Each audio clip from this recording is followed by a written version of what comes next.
কৃষক কৃষি তার উন্নয়ন সব নিয়ে আমাদের আয়োজন বাংলার কৃষি বাংলার কৃষি বাংলার কৃষি ফলবে ফসল ভরবে গোলা আরো বেশি বেশি বাংলার কৃষি বাংলার কৃষি বাংলার কৃষি বাংলার কৃষি বাংলার কৃষি। সুপ্রিয় দর্শক, বাংলার কৃষি অনুষ্ঠান থেকে শুভেচ্ছা জানাচ্ছি।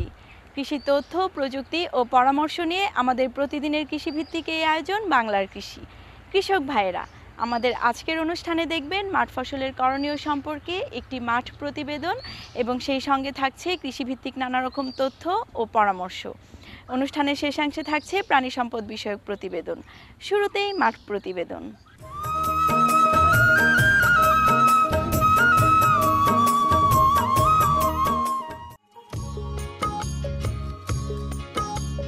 ক্যাপসিকাম একটি উচ্চ মূল্যের সবজি ফসল।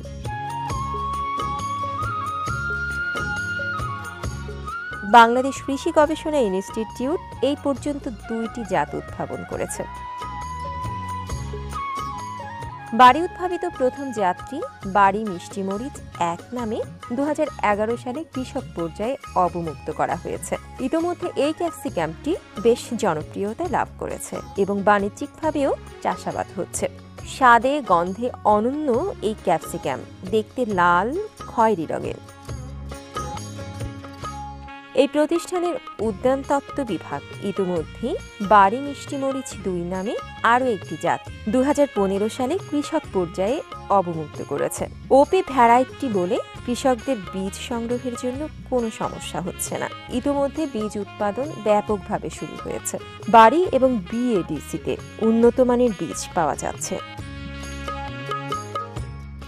বাড়ি মিষ্টি মরিচ 2 দেখতে হলুদ রঙের। রঙের বৈচিত্র্যতার জন্য এই জাতটিও বেশ সমাদৃত হয়েছে। পুষ্টিমানের দিক থেকে ক্যাপসিকাম ভিটামিন এ খনিজ সমৃদ্ধ এবং ক্যান্সার প্রতিরোধী সবজি ফসল। চাইনিজ রেস্তোরাঁয় ক্যাপসিকাম ছাড়া একেবারেই চলে না। কুয়াশার হাত থেকে গাছকে রক্ষা করার জন্য পলিথিন এবং নাইলন নেট ব্যবহার করে অধিক ফসল উৎপাদন করা যায়। ইতিমধ্যে এই 2টি জাতকে আরও অধিক ফলনের আওতায় আনার জন্য উন্নত মানের হাইব্রিড জাত উদ্ভাবনের গবেষণা কার্যক্রম চলমান রয়েছে। কৃষক এই উচ্চমূল্যের ফসল চাষাবাদ করে নিজেরা স্বাবলম্বী হওয়ার পাশাপাশি রাষ্ট্রীয়ভাবে সবজি উৎপাদনে অবদান রাখতে পারে। ক্যাপসিকাম আসলে আপনারা জানেন যে এটা মূলত একটি high value crops, that means tomato বা বেগুনের মতো অত জনপ্রিয় না হলেও এটা একটি সালাদ ফসল হিসেবে সাধারণত এখনও সমাদৃত আমাদের দেশে। কিন্তু এই ফসলটির প্রোডাকশন টেকনোলজি একটু ডিফারেন্ট হয়। আমাদের দেশে চাষিরা এটা এখনও অলাভজনক ব্যবসা হিসেবে চাষ করছেন, কিন্তু আমরা জাস্ট তাদের কাছে জনপ্রিয় করার জন্য এই প্রোডাকশন টেকনোলজিটাকে উদ্ভাবন করতে চেষ্টা করছি। ইতিমধ্যে বাংলাদেশ কৃষি গবেষণা ইনস্টিটিউট 2টি ক্যাপসিকামের জাত মুক্তায়িত করেছে। একটি বাড়ি মিষ্টি মরিচ 1 যেটা আপনি দেখতে পাচ্ছেন এবং একটি বাড়ি মিষ্টি মরিচ 2 যেটা হচ্ছে ম্যাচিউরড স্টেজে, এটা হলুদ রং। এবং ইতিমধ্যে আমরা আরও প্রায় 13টি অ্যাডভান্স লাইন নিয়ে কাজ করছি, যেগুলো আমাদের অনেকটাই অ্যাডভান্সড স্টেজে আছে, যা আমরা 2 বা 3 বছরের মধ্যে আমরা এই 2টি জাতের পাশাপাশি আরও 2টি জাত ওপি জাত এবং 3টি হাইব্রিড জাত মুক্তায়িত করতে সক্ষম হব। এখানে নেট বা পলিথিন যে প্রোডাকশন টেকনোলজি আছে, এটা সাধারণত আমরা এই জন্যই ব্যবহার করছি। এটা এই ক্যাপসিকাম একটি মাইট সেন্সিটিভ ক্রপ, দ্যাট মিনস মাকড় এটার উপদ্রব একটু বেশি এবং এ কারণে সাধারণত চাষিরা যদি এইভাবে পলিথিন এবং নেট দিয়ে চাষাবাদ করে তাহলে দেখা যাবে যে তারা মাইট থেকে উপশম পেতে পারে। রাত্রের টেম্পারেচারটা যদি 16 থেকে 20-এর মধ্যে মেনটেন করতে পারি তাহলে আমাদের ক্যাপসিকাম চাষাবাদ একটি লাভজনক পর্যায়ে পৌঁছাবে। টেকনোলজিটি আমরা এই কারণেই করেছি, আমরা 4 বছর গবেষণার ফসল এটা, যে যদি নেট দিয়ে আমরা চাষাবাদ করি বা এর প্রোডাকশন টেকনোলজিটি ডেভেলপ করা হয়েছে এই কারণেই, যদি নেট দিয়ে করা হয় তাহলে মাকড়ের উপদ্রব একেবারেই 0 থাকে বা এখানে সেক্ষেত্রে কীটনাশক স্প্রে করার কোনো প্রয়োজন হয় না। আমাদের মূলত 2টি জাত অলরেডি বের হয়েছে, একটা রেড অ্যান্ড একটা ইয়েলো।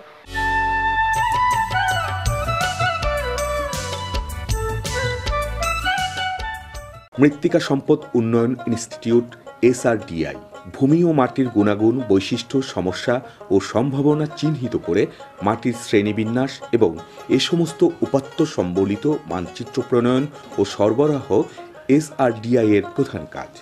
এসআরডিআই ডিজিটাল পদ্ধতিতে পরীক্ষামূলকভাবে ১০০টি উপজেলায় মাটির উর্বরতা অনুযায়ী সুষম সার সুপারিশের লক্ষ্যে অনলাইন সার সুপারিশ কার্যক্রম চালু করেছে। www.srdi.gov.bd অথবা সরাসরি www.frs.gov.bd তে যদি আমরা ক্লিক করলে আমরা এরকম একটা পেজ আমরা দেখতে পাবো। এখানে দেখেন এই অনলাইন ফার্টিলাইজার রিকমেন্ডেশনের পেজটা চলে আসছে। এখন এখানে জেলা বলা আছে, আমার কিছুই কিন্তু লিখতে হবে না। একজন কৃষক বা যিনি ইয়েটা ব্যবহার করবেন, ইউনিয়ন তথ্য সেবা কেন্দ্রতে যদি যান, উনি শুধু বলবেন ওনার কোন জেলা। যেমন এখানে দেশের প্রত্যেকটা 64টা জেলার নামে ড্রপডাউন মেনুতে দেওয়া আছে। আমরা ধরলাম একটা জেলার নাম চাঁদপুর ধরলাম। এখন চাঁদপুর আমাদের প্রত্যেকটা ইয়ে দিয়ে একটু সময় আমাদের অপেক্ষা করতে হবে।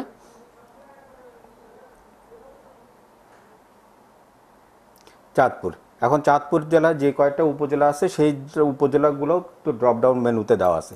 এখন চাঁদপুর জেলায় আপনারা দেখেন 7টা উপজেলা আছে। আমি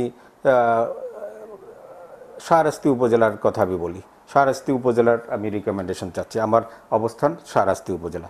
তা আমি ওখানে ক্লিক করলাম, শাহরাস্তি উপজেলার তথ্যটা সেই ওখানে আসলো। এরপর শাহরাস্তি উপজেলার যে ইউনিয়নগুলো আছে, ইউনিয়নের নামও কিন্তু ড্রপডাউন মেনুতে দেওয়া আছে। আমি সেখানে একটা ইউনিয়নের সিলেক্ট করলাম। এই ইউনিয়নটার নাম হলো মেহের দক্ষিণ।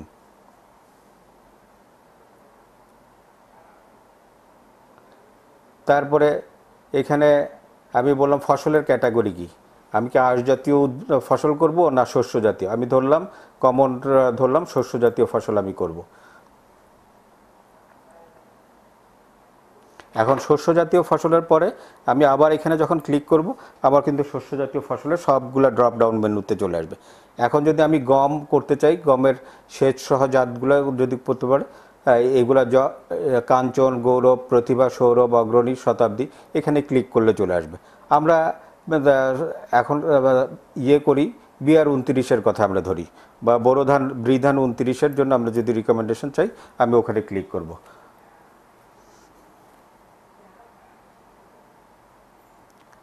এখন বড় ধান আমাদের এই ক্যালকুলেশনটা 1% জমির জন্য দেওয়া আছে। কেউ যদি বলে যে না আমার হলো 20% বা 25% জমি, আমি 25 এখানে শুধুমাত্র আমি এখানে 25 লিখব।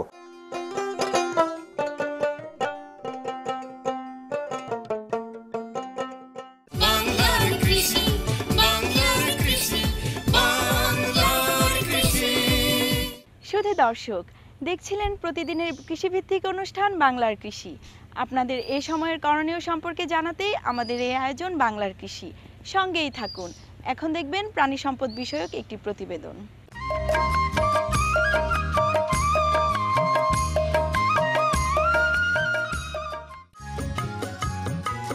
দেশের অগ্রযাত্রায় গবাদি খামারের অবদান অনস্বীকার্য। অনেকেই পারিবারিক খামার করে সফল হয়েছেন।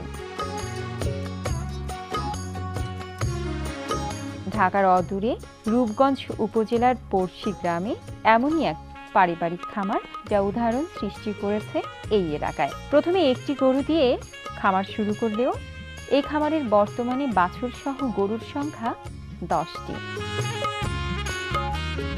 শুরুতেই এই খামারে দেশীয় একটি গাভীকে কৃত্রিম প্রজননের মাধ্যমে উন্নত জাতের বীজ দেওয়া হয়। এই বীজ থেকে বকনা বাছুর হলে আবার এই বকনা বাছুরেই গাভীতে পরিণত হয়। তার খামারে 4টি বাছুর আছে। 2টি গাভীর অল্প কিছু দিনের মধ্যেই বাচ্চা হবে। এই পারিবারিক খামারটি ঢাকার খুব কাছাকাছি হওয়ায় দুধ উচ্চ মূল্যে ঢাকায় এবং স্থানীয় বাজারে বিক্রি হয়। এই এলাকায় দুধের ব্যাপক চাহিদা এবং খামারে দুধের মান ভালো, কারণ গাভীকে কাঁচা ঘাস দেওয়া হয়। ষাঁড় বাছুর হলে এই 2.5 বছরের মধ্যে একটি বড় ষাঁড়ে পরিণত হয় এবং 1 লক্ষ টাকা বিক্রি হয়। আর বকনা বাছুর হলে দুধ এবং মাংস দুই পাওয়া যায়। একটি সাধারণ পরিবারও মাত্র একটি গরু দিয়ে একটি খামার করতে পারে। ঠিকমতো পরিচর্যা করলে ছোট্ট একটি খামারও বৃহৎ একটি খামারে পরিণত হতে পারে।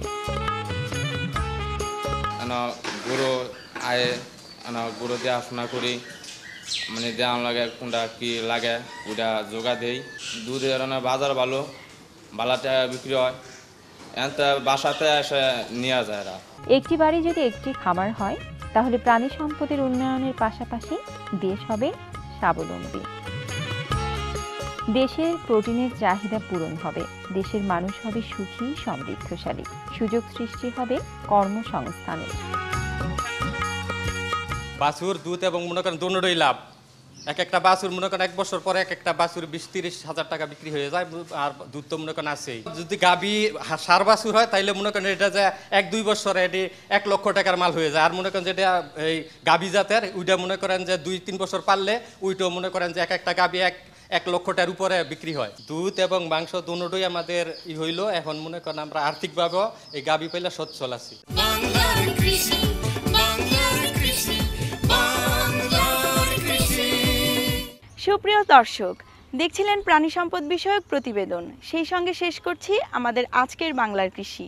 বাংলার কৃষি আগামীকাল একই সময়ে প্রচারিত হবে। কৃষক ভাইয়েরা, আমাদের এই অনুষ্ঠান সম্পর্কে আপনাদের মতামত এবং পরামর্শ আমাদের লিখে জানাতে পারেন। আমাদের লিখবার ঠিকানা প্রযোজক বাংলার কৃষি, কক্ষ নম্বর 222, বাংলাদেশ টেলিভিশন, টেলিভিশন ভবন, রামপুরা, ঢাকা। আমাদের email address banglarkrishi@ais.gov.bt। Facebook ID বাংলার কৃষি। আপনারা ইচ্ছা করলে ইউটিউবে বাংলার কৃষি অনুষ্ঠানটি দেখতে পারেন। কৃষক ভাইরা, আপনারা সবাই ভালো থাকুন, সুস্থ থাকুন, সেই প্রত্যাশায় শেষ করছি আমাদের আজকের বাংলার কৃষি। আল্লাহ হাফেজ। কৃষক কৃষি তার উন্নয়ন স্বপ্নে